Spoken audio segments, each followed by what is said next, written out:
So I am going to invite Thelma Liverpool. She is from South America, Guyana, and she's a graduate from Howard University, USA, and she earned a bachelor degree and master in arts and chemistry.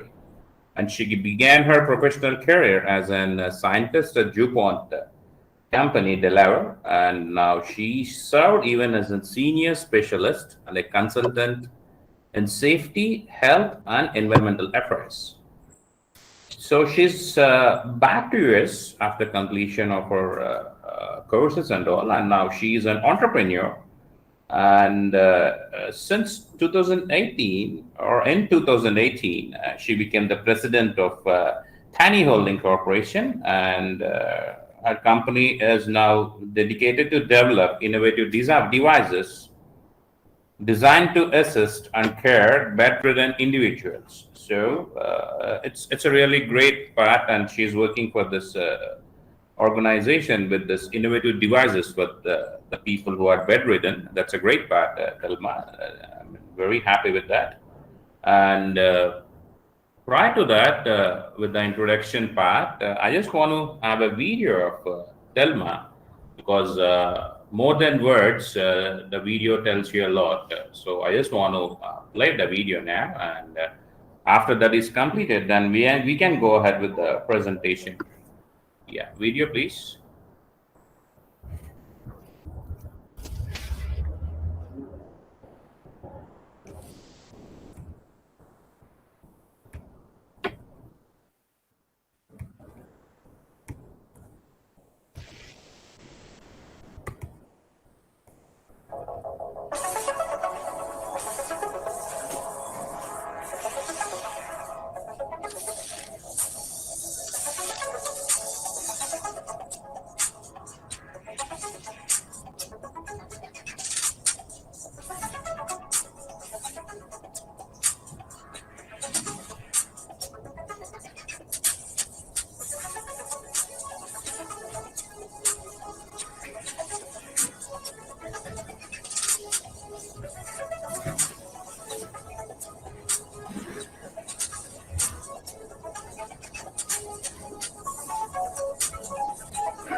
Yeah, that's a fantastic video. We could see a lot the products of the company and how actually they assess the people that we could understand by the video. That's really great, Dilma.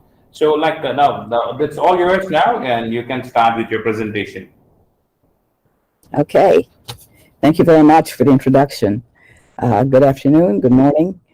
Um, as I said, our company is essentially working on innovations to help with people who are bedridden. The information I will give you is essentially drawn from the U.S. population, because I know the problem of elder care is worldwide, but I will focus on the U.S. at the moment. Could I have the first slide, please? So I just want to wait for the 5 to 10 minutes because there might be some technical issue from Telma's end. So I just want to wait for that. Okay. So by the time, Telma, can you just plan for your things like we are waiting for the presentation? Okay.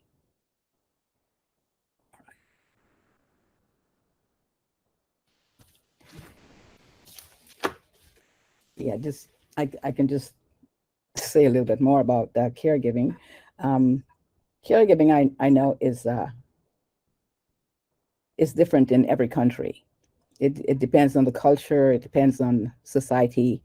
It depends on family structure, etc. But it's different for every country that I've lived in. I've lived in South Africa. I've lived in Guyana. I've lived in the U.S. And I see the patterns of caregiving as I grew up. So at this point, it is very expensive from what I observe.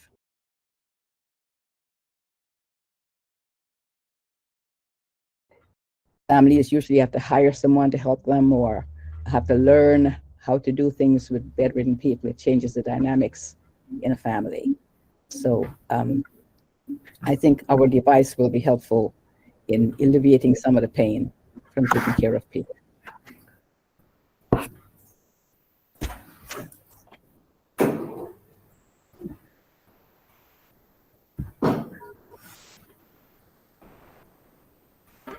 Okay, so can we go ahead with your presentation? We're just waiting for it. Yes, I'm waiting for your slides. I want to use the slides for. Okay, right. I'll share. I'll share it. Yeah. Okay, great. Thank you. Sorry for the delay. Yeah, it's done now. There we go. Yeah, please go ahead. Right. Please go ahead. Here I am. Next slide, please. The next slide shows the among the numbers by number, the population of aging people over 65 in every country, not every country, but in about 50 countries. The US is way down at number 34. But our system, again, has proved to be extremely expensive and very demanding for families. So the numbers I quote are from all United States documentation. The next slide, please. Let's see. All right. This is very small. Could you expand the could you expand the slide, please? It's very tiny. It's like trying to read that. Yeah, we are doing it. We are doing it. Yeah. Okay. So other people can read about suspension.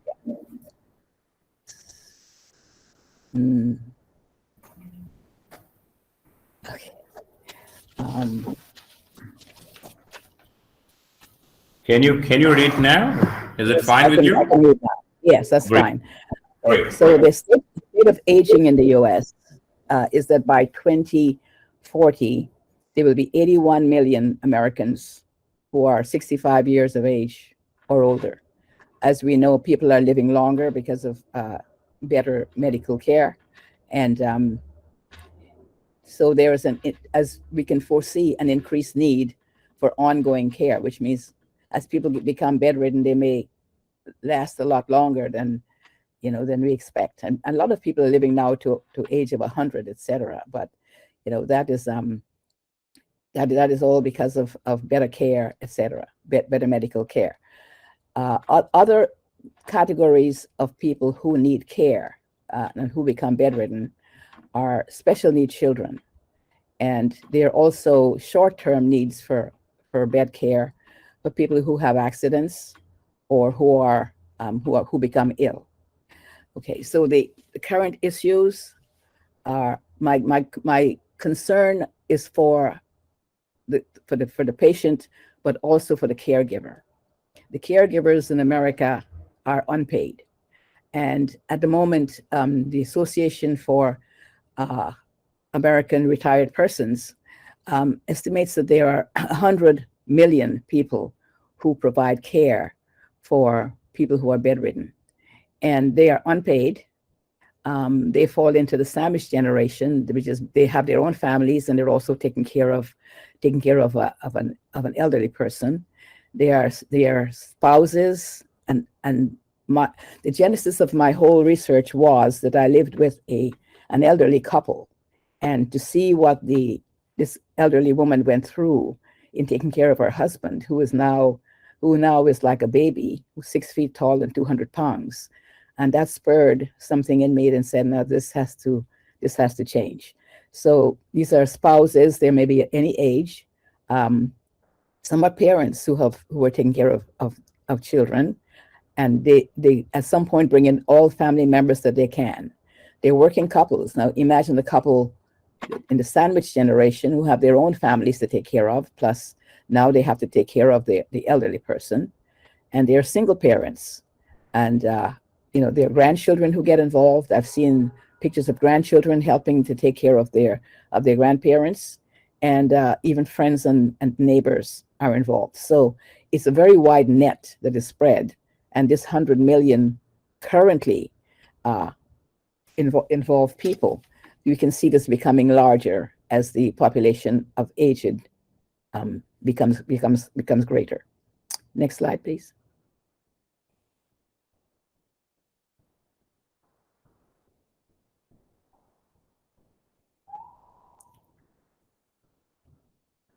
Okay, the aging sector is now a growth market, which means that it is attracting investment, it is attracting entrepreneurs, it's attracting innovations, etc.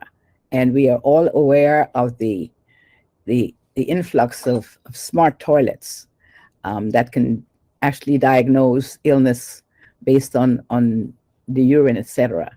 We have smart beds.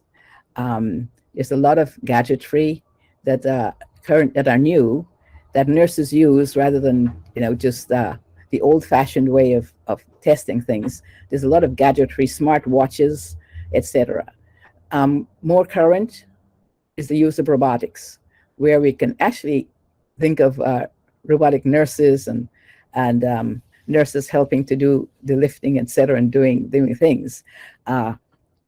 And so because of electronics, you can now have remote personnel, doctors in their offices, talking to patients at home, and a lot of virtual services, etc. So my innovation is just one more in a string of new things that are out there to help the patients. So what is currently acceptable or preferable by many people is aging in place. And aging in place means you stay in your home, you have people come in to help you, or you live with your family. And this is your options are very few. You go to an institution, or you stay at home, or you go to some kind of facility, or your people can hire someone to come and stay with you and live with you. But the advantage of aging, would you lift the slide, please? Could you lift it up, please? Could you lift the slide, please? Yes, thank you. Aging in place, again, is by choice or dictated by economics. Many families are not in financial position to either hire someone or to put someone in an institution. And we know the prices of these institutions are increasing daily. The current price you can hear are $150,000 a year, and for a really top class situation, you have to pay a lot more than that. So the advantages are to stay at home, and at home we know that you have people. If you lived in the house forever, you have a routine. You may have had a bath before bed every night. You may have had a shower after you exercised or went for a walk. And what we aim to do with our invention is that you can continue this, that you can have a bath in bed. We have invented, patented our inventions to allow you to have a bath in bed. So this is a routine that you can continue to have even after you become bedridden, and it will bring a sense of normalcy that I can still have my bath, I can still have my shower. So this is familiar. It also helps with the interaction with family members or with caregivers, because you can reminisce about, I remember you going to church and having this scent on you. I remember you walking with me and holding my hand and all of these things. So being at home with family to take care of you, I think in some way gives some comfort and some continuation to the patients. The disadvantages are many, and primarily for the caregiver.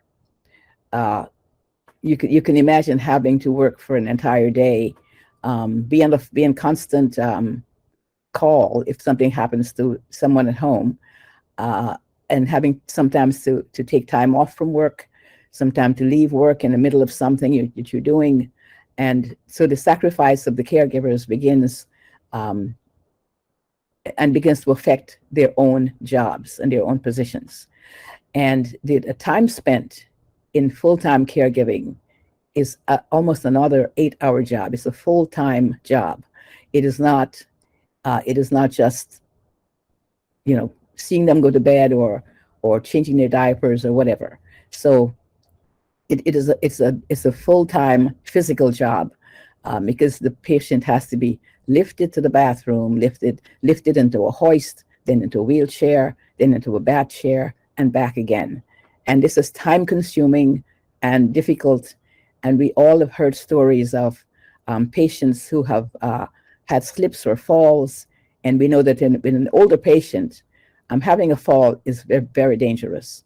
Within a year, many people die from the results of falling. So with our invention, we hope to avoid that situation. The caregiver medicine, it's cleaning a person, changing diapers, doing all the things, feeding them. In some cases they are fed by tubes to make sure things are clean. And it's a very complicated job. So the physical labor required in taking care of a patient, especially for bathing and toileting, is known. It is known. And so our innovation, again, the innovation is what you saw in the video. It will help a person to have a BM in bed. We have tried to make the device as simple as possible. It will not be in contact with the patient. Once it is on the mattress, once it is inserted in the bed and it rests on the mattress, but it also your mattress protector will cover it, because what we have done, we have designed the special mattress protectors that will have a lead-in into the enclosure, so the person will never be in touch with the device. On top of the mattress protector, you put your regular linen, and so the person, and of course they are cut out so that the hole is there for the person to have a BM, etc. And we have also gone another step to design the kind of clothing a person would wear if they are on this bed. Now, the normal thing is to have a diaper. A diaper becomes damp, it becomes wet, it becomes soiled, and this is in contact with the skin. We know that bed sores are a big issue. So what we have designed is clothing that will is very thin, for one. The second case, if you have urine, it will drain into the enclosure, and the fabric will either dry or be removed by an attendant, so it does not stay, the wetness does not stay around the person. Okay, and so that is another step we've taken. Next slide, please. The name of our product is going to be AIDS Pro, and we have got a prototype of the system, which I'll show it to you in another slide. But the prototype will give you an idea of how it operates. Next slide, please. Okay, so this is the idea. This is an example of what it is. We have talked to and had communication with the National Institute of Aging and with the National Institute of Health and Human Services. So this is what we envision a person in that bed with the device will look like. The device itself is shown in the second picture, you can see that the top part, the black part, is what rests on the bed. The flexible part is under the bed, which means that the container can be pulled out to be seen. In the prototype, the container is opaque, but in when we have our final product, it will be transparent so that you can see that the remote person will be able to see what is inside of the container. We think that the amount of material, the state of the material, is it running or is it solid? The frequency, there's actually a measure telling you, that if there's a temperature difference, or if the length of time that it took to accumulate to this level. The caregiver can take a sample out of there. There's an entrance for an equipment to remove samples if needed, and so we think that this container has a vital role to play. It also has an exit point where we can hook up an odor control system, and we are working on that as well. And how do you control the odor in a room when this is going on? We also figure out that at night, the size of the container can change so that the caregiver gets some rest, that they don't have to be up all night checking every couple of hours to see if it is full or not, if it is large enough for the patient to use at night. We all are aware that during Ebola, any contact with that waste was a death sentence. Pretty much, you got the disease. So what we think this container will do is prevent contact with infected waste, which is another safeguard for the caregiver. Okay, we have received a patent for this innovation. We've also received a patent in Korea and Japan. We have also filed in Europe, China, India, Brazil, and we also are in Canada. We also have a patent in Canada. So we have tried to protect our IP as much as possible, and we are very happy that this will be at some point on the market. We are currently working to that end. So we are looking to be at trade shows and other venues, which will make people more aware of what we're doing. Okay, next slide, please. Yeah, this is just a little virtual picture of what the person will look like in place toileting. Again, as we said, there is no relocation, and we know that, of course, the dangers of relocation. The patient may be in pain. They may be really not feeling well, and they have to be hoisted and lifted and increasing their discomfort, increasing the pain. So we try to alleviate that part of it. We also look at the time saved, that the time it takes to go to set the person up to go to the bathroom. You're looking at a good half an hour, and time is critical to the caregivers. They really don't have a lot of time. They just forcing getting all these issues done. But what we've done here again is cut down on the time, excuse me, on the time used to do the relocation and bringing them back. We also will prevent a lot of the use of the diapers. I have seen, again, as the diapers accumulate and are put into waste systems, and I imagine all of those diapers from so many streams, so many homes, so many facilities being sent into the environment, because they are. I don't think they're burned. They may be. I'm not aware of that. But if it goes into the environment, we have an issue of small animals getting to this. We have an issue with the rainfall. The waste goes into the water system, in the water table, and that recycles into our water streams. So the impact on the environment, I think, from reduced use of adult diapers, is an issue that I think of primarily because I was a environmental specialist. Uh, as I said before, slips and falls are averted. You know, there's an enclosure that is from, in the second picture. This is not the actual enclosure. There are enclosures. There are three types of enclosures that have been invented, that we have patented, that will fit in the bed. So even if a room is occupied and a patient has to have his bath, you can form an enclosure. They have privacy, and they can have their shower, they have their bath.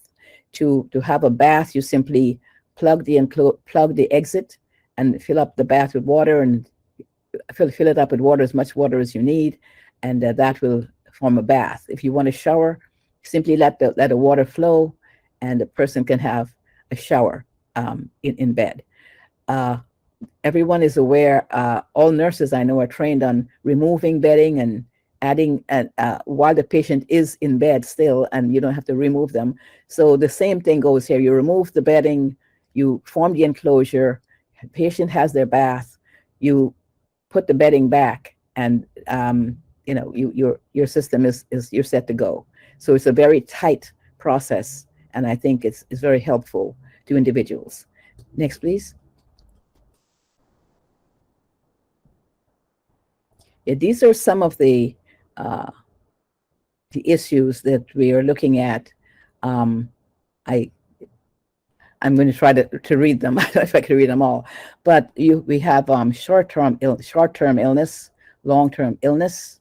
Let's see here: home care, institutional care, and I can't read it. We have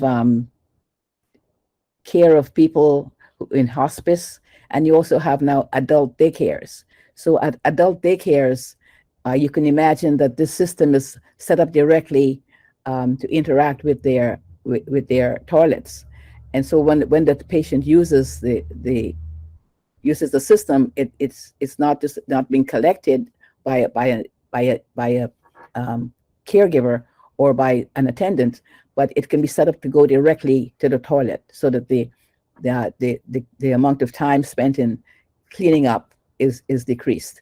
To clean the patient themselves, it's a matter of turning them on their side, because of course they're wearing special clothing that allows the buttocks to be exposed, and so there's no spreading of waste, feces on the body itself. So to clean the patient, you simply turn them on the side, clean them up, wipe their body off in a nice, soft, clean towel, damp towel, and they're ready to go. So you alleviate a lot of things to do with the skin, and the skin interacting with feces and with urine. So I think this is an ideal system to help in the care of these individuals.